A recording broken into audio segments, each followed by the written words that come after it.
सृष्टि के आदि में अनादि निर्गुण निराकार ईश्वर श्री कृष्ण ने, जो कि काल और माया से परे हैं, उन्होंने अपने आप को साकार स्वरूप में प्रकट करने हेतु विचार किया।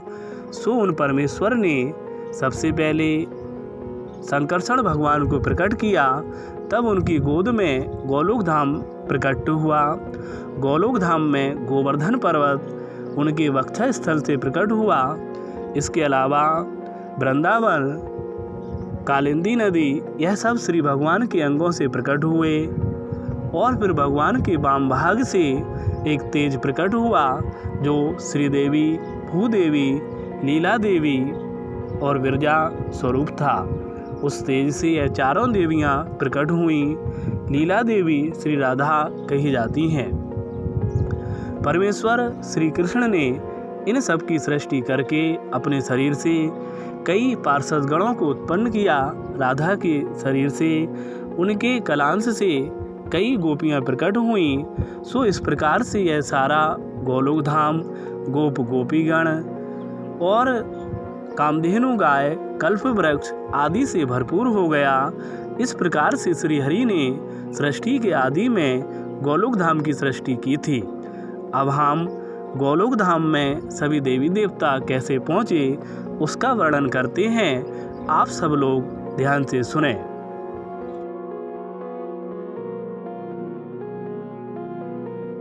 द्वापर युग में यह जो धरती है वह आसुरी प्रवृत्ति के मनुष्यों और दुष्ट राजाओं के भार से दुखी होकर, उनके अत्याचारों से परेशान होकर ब्रह्मा जी की शरण में गई और वहाँ पर उनके सामने रोने लगी। ब्रह्मा जी ने उसको बहुत समझाया, ढांढस बंधाया। तब ब्रह्मा जी देवताओं और भगवान शिव जी को साथ में लेकर वैकुंठ में श्री नारायण के पास गए और उनसे अपना सारा अभिप्राय कह सुनाया। श्री विष्णु भगवान ने कहा, जो कृष्णचंद्र हैं, अनंत ब्रह्मांडों के स्वामी हैं, बिना उनकी सहायता के आपका यह कार्य सिद्ध नहीं हो सकेगा। सो आप सब लोग उनके परम उज्ज्वल गोलोक धाम को जाओ।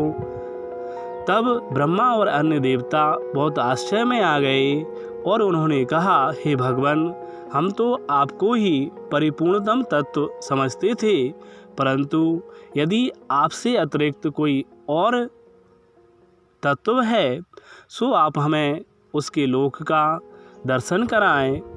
तब श्री विष्णु भगवान ने ब्रह्मांड शिखर पर विद्यमान गोलोक धाम का मार्ग दिखलाया। वामन भगवान के बाएं अंगूठे से ब्रह्मांड के शिरोभाग में एक छिद्र हो गया था, जो ब्रह्म द्रव से परिपूर्ण था। उसी मार्ग से होकर जलयान से सारे देवी देवता ब्रह्मांड से बाहर निकले। जब ऊंचाई बहुत ऊपर चले गए तब उन्हें ब्रह्मांड तूंबे के आकार के समान दिखाई दिया। उस ब्रह्मद्रव में ऐसे करोड़ों ब्रह्मांड इधर उधर लुढ़क रहे थे। सो उस ब्रह्मद्रव से इन ब्रह्मांडों से होकर वह जलयान आकाश में करोड़ों योजन ऊंचाई पर जा पहुंचा। वहां पर उन्हें 8 उत्तम नगर मिले, जो दिव्य मोती माणिक से निर्मित थे। वहां पर दिव्य वृक्ष थे। उन नगरों को देखते हुए वहीं पर उन्हें विरजा नदी का तट दिखाई दिया। विरजा नदी दिखाई दी। सो उस तट के सौंदर्य को देखते हुए वह आगे बढ़े। आगे चलते हुए फिर वह एक उत्तम नगर में पहुँचे, जो करोड़ों सूर्यों के समान तेजोमय दिखाई देता था। जब वह उसके नज़दीक गए तब उसके तेज से इनकी आंखें चकाचौंध हो गईं और सब देवी देवता जहाँ तहाँ खड़े रह गए। फिर विष्णु की आज्ञा से ब्रह्मा जी उस तेजोमय नगर का ध्यान करने लगे। ध्यान करने पर उस ज्योतिषपुंज के मध्य में पहले तो उन्हें संकर्षण भगवान के दर्शन हुए। 1000 फण थे, दिव्य श्वेत वर्ण था। उसे देखकर सभी देवी देवता आनंदमय हो गए। तब उनकी गोद में उत्तम गोलोक धाम का दर्शन हुआ, जिस धाम में देवताओं के ईश्वर और स्वयं काल की भी कोई गति नहीं है, जहाँ पर मन, बुद्धि, चित्त, अहंकार, 16 विकार और महत्व तत्व इन सब का भी प्रवेश वर्जित है, जहाँ पर ना माया की गति है और ना ही काल की गति है। फिर उसके गुण सत्व रज गुण यह तो जा ही कैसे सकते हैं।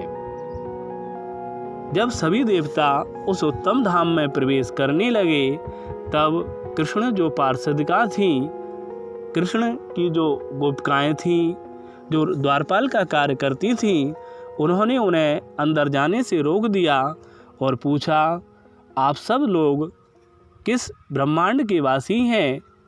अपने ब्रह्मांड का नाम पता बताएं। तब देवी देवता आश्चर्यचकित हो गए और हंसने लगे।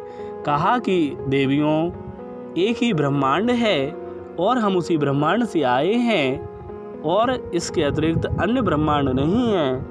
तब जो गोपी थी वह हंसकर कहने लगी, देवताओं, क्या आप लोग कभी अपने घर से बाहर नहीं निकले? जान पड़ता है कि आप इस क्षेत्र में कभी नहीं आए।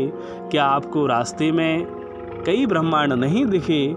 यहाँ विरजा नदी में तो करोड़ों ब्रह्मांड इधर उधर लुढ़क रहे हैं। उन सभी ब्रह्मांडों में आप जैसे ब्रह्मा, विष्णु, महेश और देवता अलग अलग निवास करते ही हैं। सो आप लोग यह समझ लो कि ऐसे अगणित ब्रह्मांड हैं। तब सभी देवता उपहास के पात्र बन गए, सबके सब चुपचाप खड़े रह गए।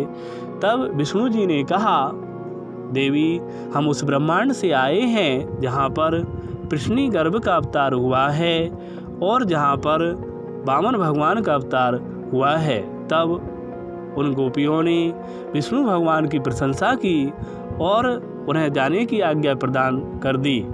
तब सभी देवी देवता गोलोक धाम में अंदर चले गए और वहाँ पर उन्होंने गोवर्धन पर्वत देखा, सुंदर बहती हुई यमुना नदी के दर्शन किए, वृंदावन को देखा। इन सब को देखते हुए वह सब दिव्य निकुंज में प्रवेश कर गए, जहाँ पर 1000 दल वाला महाकमल दिखाई दिया। उसके ऊपर 16 दल वाला कमल था, उसके भी ऊपर 8 दल वाला कमल था। तहाँ पर दिव्य सिंहासन था जो कौस्तुभ मणि से निर्मित था। उस सिंहासन के ऊपर उन्होंने राधा कृष्ण के दर्शन किए। सुंदर श्यामल विग्रह था। वह कृष्ण हाथ में मुरली धारण किए हुए थे और मंद मंद मुस्कुरा रहे थे। उन्होंने अपने गले में वनमाला धारण कर रखी थी और बड़ा ही सौंदर्यमय उनका स्वरूप था। वाम भाग में राधिका देवी विराजमान थी। सिर पर दिव्य छत्र शोभायमान था। उन्हें दोनों को घेरकर गोपी गोप खड़े थे, जो हाथों में दिव्य चमर लेकर उनकी सेवा कर रहे थे।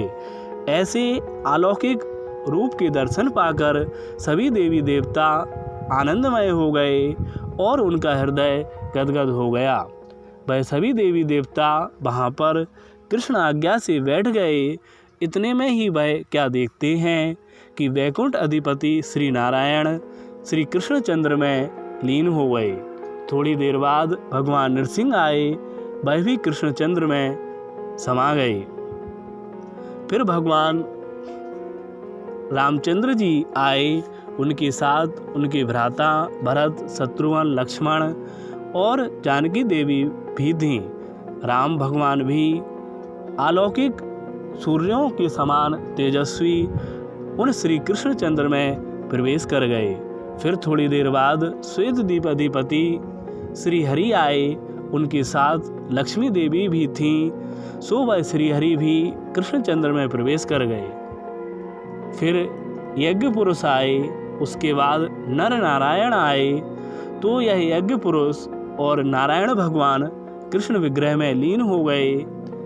तब सारे देवी देवता कृष्णचंद्र को परिपूर्णतम तत्व समझकर आश्चर्यचकित हो गए। वह सब देवता हाथ जोड़कर उन परमेश्वर की स्तुति करने लगे, प्रार्थना करने लगे और फिर अपने आने का कारण बताते हुए वहां पर खड़े हो गए। तब श्री कृष्णचंद्र ने कहा कि हे ब्रह्मा, विष्णु और शंकर आदि देवताओं, आप सब लोग मेरी बात ध्यानपूर्वक सुने। मेरे आदेश से आप सब लोग यदि यदुकुल में अवतार धारण करें, मैं स्वयं भी अवतार लूँगा और धरती पर आप सबके कार्य सिद्ध करूँगा।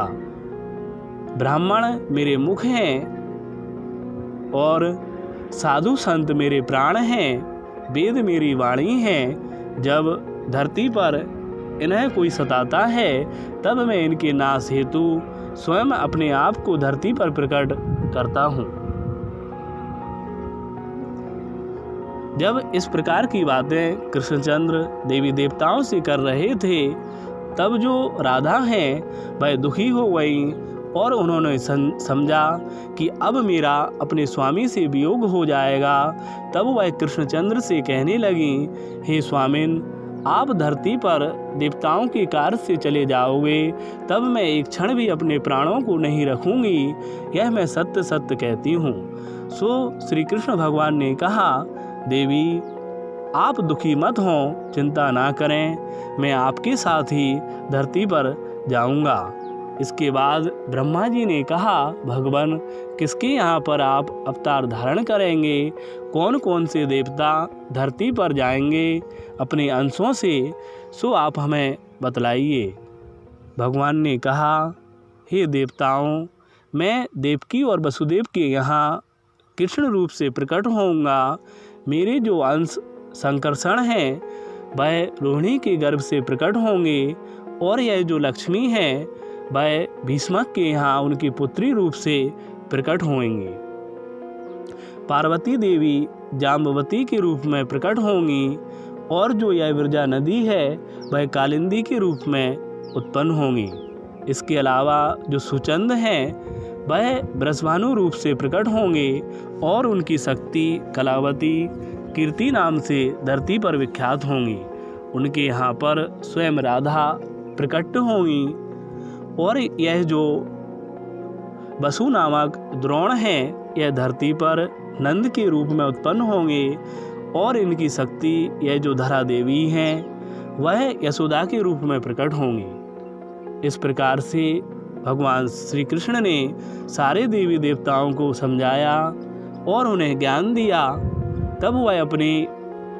तब सारे देवी देवता वहाँ से गोलोक धाम और कृष्णचंद्र की महिमा गाते हुए वापस लौट आए। समय आने पर श्री कृष्णचंद्र का देवकी वसुदेव के यहाँ प्रकट हुआ। सो आपने देखा यह गोलोक धाम दिव्य है। यहाँ पर ना माया की गति है, ना काल का कोई बस चलता है। यह करोड़ों ब्रह्मांडों से अति परे त्रिपाद विभूति में विद्यमान है। इसी गोलोक धाम का संकेत कृष्णचंद्र ने अर्जुन को तत्व ज्ञान देते समय बतलाया था। यह ऐसा धाम है जिसे सूर्य, चंद्र और अग्नि आदि प्रकाशित नहीं करते और यहाँ आकर प्राणी का वापस लौटना नहीं होता, सो इसे मोक्ष भी कहा जाता है। यदि आपको यह वीडियो अच्छा लगा हो तो इसे लाइक करें, मेरे चैनल को सब्सक्राइब करना ना भूलें। धन्यवाद।